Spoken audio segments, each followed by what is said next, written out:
SSLC pass ಆದಂಥ ವಿದ್ಯಾರ್ಥಿಗಳಿಗೆ ಭರ್ಜರಿ ಗುಡ್ ನ್ಯೂಸ್ ಅಂತಲೇ ಹೇಳ್ಬೋದು. ಈ ವರ್ಷ ಗೌರ್ಮೆಂಟ್ ಕಡೆಯಿಂದ ತುಂಬ ಒಳ್ಳೆಯ ಸ್ಕಾಲರ್ಶಿಪ್ ಬಿಟ್ಟಿದ್ದಾರೆ ಅಂತಲೇ ಹೇಳ್ಬೋದು. ಈ ಒಂದು ಸ್ಕಾಲರ್ಶಿಪ್ಪು ವಿದ್ಯಾರ್ಥಿಗಳಿಗೆ ಸರಿಸುಮಾರು 20,000ದಿಂದ 50,000ದವರೆಗೂ ಸ್ಕಾಲರ್ಶಿಪ್ ಅನ್ನೋದು ಬರುತ್ತೆ ಅಂತಲೇ ಹೇಳ್ಬೋದು. ಯಾವ ವಿದ್ಯಾರ್ಥಿಗಳಿಗೆ ಈ ಒಂದು ಸ್ಕಾಲರ್ಶಿಪ್ ಸಿಗುತ್ತೆ, ಹಾಗೆ ಯಾವ ಕ್ಯಾಟಗರಿ ವಿದ್ಯಾರ್ಥಿಗಳಿಗೆ ಈ ಒಂದು ಸ್ಕಾಲರ್ಶಿಪ್ ಸಿಗುತ್ತೆ, ಈ ಒಂದು ಸ್ಕಾಲರ್ಶಿಪ್ ಪಡೆಯಲು ಎಷ್ಟು ಪರ್ಸೆಂಟೇಜ್ ಬಂದಿರಬೇಕು ವಿದ್ಯಾರ್ಥಿಗಳಿಗೆ, ಹಾಗೆ ಈ ಒಂದು ಸ್ಕಾಲರ್ಶಿಪ್ಗೆ ಹೇಗೆ ಅಪ್ಲೈ ಮಾಡೋದು ಎಲ್ಲದನ್ನು ಕೂಡ ಕಂಪ್ಲೀಟ್ ಸ್ಟೆಪ್ ಬೈ ಸ್ಟೆಪ್ ಕಂಪ್ಲೀಟಾಗಿ ಗೈಡ್ ಮಾಡ್ತಾ ಹೋಗ್ತೀನಿ.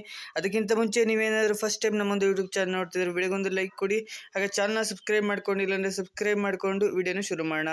ಈ ಒಂದು ಸ್ಕಾಲರ್ಶಿಪ್ ಬಂದುಬಿಟ್ಟು ಇಡೀ ಇಂಡಿಯಾಗೆ ಬರುತ್ತೆ ಅಂತಲೇ ಹೇಳ್ಬೋದು. ಎಲ್ಲ ವಿದ್ಯಾರ್ಥಿಗಳಿಗೂ ಈ ಒಂದು ಸ್ಕಾಲರ್ಶಿಪ್ ಅನ್ನೋದು ಸಿಗುತ್ತೆ. ಹೇಗೆ ಅಪ್ಲೈ ಮಾಡೋದು ಎಲ್ಲದನ್ನು ನೋಡ್ತೋಗೋಣ. ಮೊದಲನೇದಾಗಿ ಈ ಸ್ಕಾಲರ್ಶಿಪ್ ಬಂದುಬಿಟ್ಟು ನ್ಯಾಷನಲ್ ಸ್ಕಾಲರ್ಶಿಪ್ ಪೋರ್ಟಲ್ ಅಂತ NSP ಅಂತ ಕರೀತಾರೆ. ಇದಕ್ಕೆ ನ್ಯಾಷನಲ್ ಸ್ಕಾಲರ್ಶಿಪ್.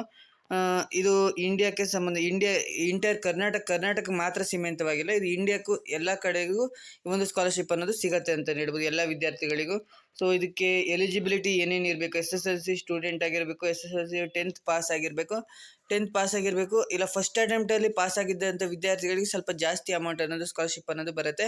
ಸೆಕೆಂಡ್ ಅಟೆಂಪ್ಟಲ್ಲಿ ಪಾಸ್ ಆದಂಥ ವಿದ್ಯಾರ್ಥಿಗಳಿಗೂ ಕೂಡ ಸ್ಕಾಲರ್ಶಿಪ್ ಅನ್ನೋದು ಬರುತ್ತೆ, ಆದರೆ ಸ್ವಲ್ಪ ಕಡಿಮೆ ಪ್ರಮಾಣದಲ್ಲಿ ಬರುತ್ತೆ ಅಂತಲೇ ಹೇಳ್ಬೋದು.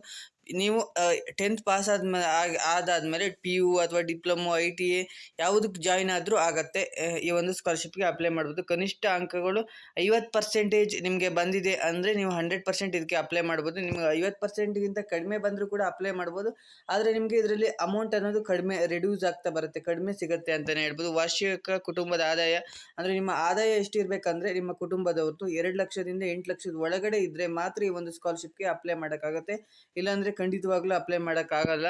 ವಿವಿಧ ಕ್ಯಾಟಗರಿ ವಿದ್ಯಾರ್ಥಿಗಳಿಗೆ ಅವಕಾಶ, ಎಲ್ಲ ಕ್ಯಾಟಗರಿ ವಿದ್ಯಾರ್ಥಿಗಳಿಗೂ ಈ ಒಂದು ಸ್ಕಾಲರ್ಶಿಪ್ಗೆ ಈಸಿಯಾಗಿ ಅಪ್ಲೈ ಮಾಡ್ಬೋದು. ಯಾವುದೇ ರೀತಿಯ ರೂಲ್ಸ್ ಆ್ಯಂಡ್ ರೆಗ್ಯುಲೇಷನ್ ಅನ್ನೋದು ಇರೋದಿಲ್ಲ. ಮೈನಾರಿಟಿ ಸ್ಟೂಡೆಂಟ್ ಆಗಿರ್ಬೋದು, SC ST ಸ್ಟೂಡೆಂಟ್ ಆಗಿರ್ಬೋದು, OBC ಕ್ಯಾಟಗರಿ ಆಗಿರ್ಬೋದು, ಜನರಲ್ ಕ್ಯಾಟಗರಿ ಸ್ಟೂಡೆಂಟ್ ಆಗಿರ್ಬೋದು, ಎಲ್ಲ ಕ್ಯಾಟಗರಿ ಸ್ಟೂಡೆಂಟ್ ವಿದ್ಯಾರ್ಥಿಗಳು ಕೂಡ ಈ ಒಂದು ಸ್ಕಾಲರ್ಶಿಪ್ಗೆ ಅಪ್ಲೈ ಮಾಡ್ಬೋದು. ಹಾಗೆ ಸ್ಕಾಲರ್ಶಿಪ್ ಅಮೌಂಟ್ ಎಷ್ಟರಿಂದ ಎಷ್ಟು ಬರುತ್ತೆ ಅಂತ ವಿದ್ಯಾರ್ಥಿಗಳು ಕೇಳ್ತಾ ಇದ್ರು ಈ ಒಂದು ಸ್ಕಾಲರ್ಶಿಪ್ ಬಗ್ಗೆ. ಸೊ ಇದಕ್ಕೆ 10,000ದಿಂದ ಸ್ಟಾರ್ಟ್ ಆಗುತ್ತೆ, ನಿಮಗೆ 50,000ದವರೆಗೂ ಬರುತ್ತೆ. ನೀವು ಫಾರ್ಮರ್ಸ್ ಆಗಿದ್ದರೆ ಇನ್ನೂ ಜಾಸ್ತಿ ಬರುತ್ತೆ. ಹಾಗೆ ನೀವು ಏನಾದರೂ ಅಂಗವಿಕಲದ್ರು ಆ ಥರದ್ದು ಏನಾದರೂ ಇದ್ದರೆ ಇನ್ನೂ ಸ್ಕಾಲರ್ಶಿಪ್ ಜಾಸ್ತಿ ಬರುತ್ತೆ. ಹಾಗೆ ಫಸ್ಟ್ ಅಟೆಂಪ್ಟಲ್ಲಿ ಪಾಸ್ ಆಗಿದ್ರೆ ಸೊ ಮತ್ತು ಪರ್ಸೆಂಟೇಜ್ ಜಾಸ್ತಿ ಇದ್ದರೂ ಸೊ ಅದ್ರ ಮೇಲೂ ಸ್ಕಾಲರ್ಶಿಪ್ ಅನ್ನೋದು ಇನ್ಕ್ರೀಸ್ ಆಗ್ತಾ ಹೋಗುತ್ತೆ. 10ರಿಂದ 30,000 ಮೈನಾರಿಟಿ ಸ್ಟೂಡೆಂಟ್ಗೆ ಬರುತ್ತೆ. ಸೆಂಟ್ರಲ್ ಸೆಕ್ಟರ್ ಸ್ಕೀಮ್ಗೆ 50ರವರೆಗೂ ಬರುವ ಚಾನ್ಸಸ್ ಇದ್ದರೆ ಇದರೊಳಗಡೆ ಇನ್ಕ್ಲೂಡ್ ಆಗುತ್ತೆ. Tuition fees, maintenance allowance, hostel support ಎಲ್ಲವೂ ಕೂಡ ಬರುತ್ತೆ ಅಂತಲೇ ಹೇಳ್ಬೋದು. ರಿಕ್ವೈರ್ಡ್ ಡಾಕ್ಯುಮೆಂಟ್, ಏನೇನು ಡಾಕ್ಯುಮೆಂಟ್ ಬೇಕು ಈ ಒಂದು ಸ್ಕಾಲರ್ಶಿಪ್ಗೆ ಅಪ್ಲೈ ಮಾಡೋಕ್ಕೆ. SSLC ಮಾರ್ಕ್ಸ್ ಕಾರ್ಡು, ನಿಮ್ಮ ಹತ್ರ ಒರಿಜಿನಲ್ ಮಾರ್ಕ್ಸ್ ಕಾರ್ಡ್ ಇಲ್ಲ ಅಂದರು ಸೊ ಈ ಒಂದು ಸ್ಕಾಲರ್ಶಿಪ್ ಓಪನ್ ಆಗೋ ಒಳಗಡೆ ನಿಮಗೆ ಒರಿಜಿನಲ್ ಮಾರ್ಕ್ಸ್ ಕಾರ್ಡ್ ಸಿಗುವ ಚಾನ್ಸಸ್ ಇದೆ. ಸೊ ಸಿಕ್ಕಿಲ್ಲ ಅಂದರೆ ಅದ್ರ ಬಗ್ಗೆ ನೆಕ್ಸ್ಟ್ ವಿಡಿಯೋ ಮಾಡ್ತೀನಿ ಏನು ಮಾಡೋದಂತ. ಆಧಾರ್ ಕಾರ್ಡ್ ಬೇಕು, ಹಾಗೆ ಇನ್ಕಮ್ ಸರ್ಟಿಫಿಕೇಟ್ ಬೇಕು, ಕ್ಯಾಸ್ಟ್ ಸರ್ಟಿಫಿಕೇಟ್ ಅಂದರೆ ಇನ್ಕಮ್ ಸರ್ಟಿಫಿಕೇಟ್ ಅಂದರೆ ಆದಾಯ ಪ್ರಮಾಣ ಪತ್ರ, ಕ್ಯಾಸ್ಟ್ ಸರ್ಟಿಫಿಕೇಟ್ ಜಾತಿ ಆದಾಯ ಪ್ರಮಾಣ ಪತ್ರ ಅಂದರೆ ಬ್ಯಾಂಕ್ ಪಾಸ್ಬುಕ್ ಬೇಕು, ಆಧಾರ್ ಲಿಂಕ್ ಆಗಿರಬೇಕು. ಬ್ಯಾಂಕ್ ಪಾಸ್ಬುಕ್ ಮತ್ತು ಆಧಾರ್ ಕಾರ್ಡು 2 ಲಿಂಕ್ ಆಗಿರಬೇಕು. ಕಾಲೇಜ್ ಅಡ್ಮಿಷನ್ ಪ್ರೂಫ್ ಬೇಕು, PU ಅಥವಾ ಡಿಪ್ಲೊಮ್ ಯಾವುದಕ್ಕೆ ಜಾಯ್ನ್ ಆಗಿರ್ತಾರೋ ಸೊ ಅದ್ರದ್ದೊಂದು ಪ್ರೂಫು, ಅದರಲ್ಲಿ ಒಂದು ರಿಜಿಸ್ಟರ್ ನಂಬರ್ ಇರುತ್ತೆ. ಸೊ ಆ ರಿಜಿಸ್ಟರ್ ನಂಬರ್ ಇಲ್ಲದಿದ್ದು ನೀವು ಅಪ್ಲೈ ಮಾಡೋಕ್ಕಾಗಲ್ಲ. ಸೊ ಅದು 100% ಬೇಕಾಗಿರುತ್ತೆ. ನೆಕ್ಸ್ಟ್ ಪಾಸ್ಪೋರ್ಟ್ ಸೈಜ್ ಫೋಟೋ, ಒಂದು ಸಿಗ್ನೇಚರ್ ನೀವು ಅಪ್ಲೋಡ್ ಮಾಡಬೇಕಾಗಿರುತ್ತೆ. ಸೊ ಅಲ್ಲಿ ಅಪ್ಲೈ ಮಾಡೋ ಟೈಮಲ್ಲಿ ಸೊ ಇದಿಷ್ಟು ಡಾಕ್ಯುಮೆಂಟ್ ಅನ್ನೋದು ಬೇಕಾಗಿರುತ್ತೆ. ಸೊ ಇದನ್ನೆಲ್ಲ ಅಪ್ಲೈ ಮಾಡೋದು ಹೇಗಂತ ಈಗ ನಾನು ಒಂದು ಸಿಂಪಲ್ಲಾಗಿ ಎಕ್ಸ್ಪ್ಲೈನ್ ಮಾಡ್ತಾ ಹೋಗ್ತೀನಿ. ನಿಮ್ಗೆ ಡೆಮೋ ಬೇಕಂದರೆ ನನ್ನೊಂದು ಚಾನಲ್ ಸಬ್ಸ್ಕ್ರೈಬ್ ಮಾಡಿಕೊಳ್ಳಿ. ನೆಕ್ಸ್ಟ್ ಯಾವ್ದಾದ್ರು ಒಂದು ವಿದ್ಯಾರ್ಥಿಯ ಸ್ಕಾಲರ್ಶಿಪ್ನ ID ತೊಗೊಂಡ್ಬಿಟ್ಟು ನಾನು ಅಪ್ಲೈ ಮಾಡಿಬಿಟ್ಟು ನಿಮಗೆ ತೋರಿಸ್ತೀನಿ. ಫಸ್ಟ್ ಏನಿಲ್ಲ, ನೀವು ಒಂದು ಗೂಗಲ್ಗೆ ಹೋಗ್ಬಿಟ್ಟು NSP ಅಫಿಷಿಯಲ್ ವೆಬ್ಸೈಟ್ಗೆ ಹೋಗಬೇಕು. NSP ಅಂತ ಸರ್ಚ್ ಮಾಡಿ. ಸೊ ಅಲ್ಲಿ ರಿಜಿಸ್ಟರ್ ಅಂತ ಇರುತ್ತೆ, ನೀವು ಅದು ಓಪನ್ ಮಾಡಿದ್ರೆ ನೀವು ರಿಜಿಸ್ಟರ್ ಮೇಲೆ ಕ್ಲಿಕ್ ಮಾಡಬೇಕಾಗುತ್ತೆ. ನಿಮ್ಮ ಡೀಟೇಲ್ಸ್, ನೇಮ್ ಆಗಿರ್ಬೋದು, ಅಡ್ರೆಸ್, ಆಧಾರ್ ಆಗಿರ್ಬೋದು, ಮೊಬೈಲ್ ನಂಬರ್ ಆಗಿರ್ಬೋದು ಫಿಲ್ ಮಾಡಿಬಿಟ್ಟು ವೆರಿಫೈ ಮಾಡ್ತಾ ಬರಬೇಕು.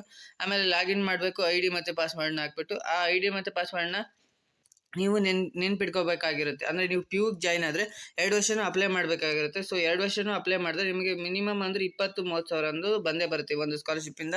ಸೊ 2 ವರ್ಷನೂ ಅಪ್ಲೈ ಮಾಡ್ಬೋದು ನೀವು ಇದಕ್ಕೆ ಸ್ಕಾಲರ್ಶಿಪ್ಗೆ. ಸರಿಯಾದ ಸ್ಕಾಲರ್ಶಿಪ್ ಸ್ಕೀಮ್ನ ಸೆಲೆಕ್ಟ್ ಮಾಡಬೇಕು, ಅಂದರೆ NSP ಅಂತ ಸೆಲೆಕ್ಟ್ ಮಾಡಬೇಕಾಗಿರುತ್ತೆ. ಅಪ್ಲಿಕೇಶನ್ ಫಾರ್ಮ್ನ ಫಿಲ್ ಮಾಡೋಕ್ಕಿರುತ್ತೆ, ಅಂದರೆ SSLC ಡೀಟೇಲ್ಸ್ ಆಗಿರ್ಬೋದು, ನೀವು ಮತ್ತು ನಿಮ್ಮ ಜಾತಿ ಆಧಾರ ಪ್ರಮಾಣ ಪತ್ರದ ಡೀಟೇಲ್ಸ್ ಆಗಿರ್ಬೋದು, RD ನಂಬರ್ ಆಗಿರ್ಬೋದು, ಅಂದರೆ ಆ ಜಾತಿ ಆದಾಯ ಪ್ರಮಾಣ ಪತ್ರದಲ್ಲಿ ಇರ್ತಲ್ಲ, ಸೊ ಅದರ ನಂಬರ್ ಆಗಿರ್ಬೋದು, ಆಮೇಲೆ ನಿಮ್ಮ ಕ್ಯಾಟಗರಿ ಎಲ್ಲದನ್ನು ತುಂಬ ಡೀಟೇಲ್ಸ್ನ ಫಿಲ್ ಮಾಡೋಕ್ಕೆ ಏನಿರಲ್ಲ, ಒಂದು ಬೇಸಿಕ್ ಡೀಟೇಲ್ಸ್ನ ಫಿಲ್ ಮಾಡೋಕ್ಕಿರುತ್ತೆ. ಸೊ ಅದಿಷ್ಟು ಫಿಲ್ ಮಾಡಾದಮೇಲೆ ಒಂದು ಡಾಕ್ಯುಮೆಂಟ್ನ ಅಪ್ಲೋಡ್ ಮಾಡೋಕ್ಕಿರುತ್ತೆ. ನಿಮ್ಮ ಒಂದು ಡಾಕ್ಯುಮೆಂಟ್ನ ಅಪ್ಲೋಡ್ ಮಾಡಬೇಕು ಅಂದರೆ ಅದು SSLC ಮಾರ್ಕ್ಸ್ ಕಾರ್ಡ್ದು ಸ್ಕ್ಯಾನ್ಡ್ ಕಾಪಿ, ಆಮೇಲೆ ಎಲ್ಲದರದ್ದು ಆಧಾರ್ ಕಾರ್ಡು, ಬ್ಯಾಂಕ್ ಪಾಸ್ಬುಕ್ ಏನು ಬೇಡ, ಸೊ ಅದು ಆಧಾರ್ ಕಾರ್ಡು ಅದು 2 ಲಿಂಕ್ ಆಗಿರುತ್ತಲ್ಲ, ಸೊ ಅದಕ್ಕೆ ಏನೂ ಸಮಸ್ಯೆ ಆಗಲ್ಲ. ನೆಕ್ಸ್ಟು ಸಬ್ಮಿಟ್ ಮಾಡಿದ್ರೆ ಅಲ್ಲಿಗೆ ನಿಮ್ಮ ಒಂದು ಇದೆಲ್ಲ ಫಿಲ್ ಮಾಡಿ ಇದನ್ನೆಲ್ಲ ಕಂಪ್ಲೀಟ್ ಮಾಡಿ ಸಬ್ಮಿಟ್ ಮಾಡಿದ್ರೆ ನಿಮ್ಮ ಒಂದು ಇದನ್ನೋದು ಏನು ಸ್ಕಾಲರ್ಶಿಪ್ NSP ಸ್ಕಾಲರ್ಶಿಪ್ ಅನ್ನೋದು ಸಬ್ಮಿಟ್ ಆಗುತ್ತೆ. ಸಬ್ಮಿಟ್ ಅದಾದಮೇಲೆ ಅಪ್ಲಿಕೇಶನ್ ಪ್ರಿಂಟೌಟ್ನ ತೊಗೋಬೇಕು. ಯಾಕಂದರೆ ನಿಮ್ಮ ಕಾಲೇಜಿಗೆ ಕೊಟ್ಬಿಟ್ಟು ಅಲ್ಲಿ ಅವರು ಅಪ್ರೂವ್ ಮಾಡಬೇಕು. ಅಪ್ರೂವ್ ಮಾಡಿದ್ರೆ ನಿಮಗೆ ಯಾವುದೇ ರೀತಿ ಅಮೌಂಟ್ ಅನ್ನೋದು ಬರೋಲ್ಲ. ಇಲ್ಲಿ ಇವ್ರು ಕಾಲೇಜಲ್ಲಿ ಅಪ್ರೂವ್ ಮಾಡಾದಮೇಲೆ ನಿಮಗೆ ಈಗ SSLC ಕಾಲೇಜಲ್ಲಿ ಅಪ್ರೂವ್ ಮಾಡಾದ್ಮೇಲೆ PU ಕಾಲೇಜಲ್ಲಿ, ಸೊ ಅಲ್ಲಿ ಅಪ್ರೂವ್ ಮಾಡಾದಮೇಲೆ ನಿಮಗೆ ಗೌರ್ಮೆಂಟ್ ಕಡೆಯಿಂದ ಅಪ್ರೂವ್ ಆಗಬೇಕು. ಅಲ್ಲಿ ಅಪ್ರೂವ್ ಆದಮೇಲೆ ನಿಮಗೆ ಪ್ರಿಂಟ್ ತೊಗೊಳೋಕ್ಕೆ ಆಪ್ಷನ್ ಅನ್ನೋದು ಬರುತ್ತೆ. ಪ್ರಿಂಟ್ ತಗೊಂಡು ಕೊಟ್ಟಿರ್ತಾರಲ್ಲ, ಸೊ ಅವರು ಅಪ್ರೂವ್ ಮಾಡ್ತಾರೆ.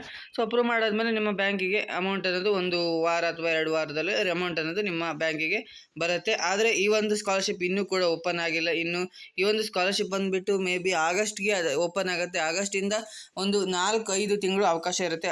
ಈ ಒಂದು ವಿಡಿಯೋ ಜಸ್ಟ್ ಇನ್ಫಾರ್ಮೇಷನ್ ಪರ್ಪಸ್ಸಿಗೆ. ತುಂಬ ವಿದ್ಯಾರ್ಥಿಗಳು ಕೇಳ್ತಾ ಇದ್ರಿ ಸ್ಕಾಲರ್ಶಿಪ್ ಯಾವ್ದಾದ್ರು ಇದೆಯಾ ಏನು ಅಂತ, ಸೊ ಅದಕ್ಕೋಸ್ಕರ ಈ ಒಂದು ವಿಡಿಯೋ ಮಾಡಿದ್ದು. ಸೊ ಇದ್ರ ಬಗ್ಗೆ ಲೈವ್ ಡೆಮೋನ ನಾನು ನೆಕ್ಸ್ಟ್ ಇನ್ನೊಂದು ವಿಡಿಯೋದಲ್ಲಿ ಹೇಳ್ತೀನಿ, ಹೇಗೆ ಫುಲ್ ಡೆಮೋ ವಿಡಿಯೋನ ಮಾಡ್ತೀನಿ. ಲೈವ್ ಡೆಮೋ ಯಾವ್ದಾದ್ರು ಒಂದು ಅಪ್ಲಿಕೇಶನ್ನ ಫಿಲ್ ಮಾಡ್ತಾ ಹೋಗ್ತೀನಿ. ಸೊ ಚಾನಲ್ನ ಸಬ್ಸ್ಕ್ರೈಬ್ ಮಾಡ್ಕೊಳ್ಳಿ ಅಂತ ಹೇಳ್ತಾ ವಿಡಿಯೋನ ಎಂಡ್ ಮಾಡ್ತಿದ್ದೀನಿ. ನಿಮ್ಮ ಫ್ರೆಂಡ್ಸ್ಗೂ ಕೂಡ ಈ ಒಂದು ವಿಡಿಯೋನ ಶೇರ್ ಮಾಡಿ, ಅವರಿಗೂ ಕೂಡ ಒಂದು ಸ್ಕಾಲರ್ಶಿಪ್ ಸಿಗಲಿ ಅಂತ ಹೇಳ್ತಾ ಥ್ಯಾಂಕ್ ಯು ಫಾರ್ ವಾಚಿಂಗ್.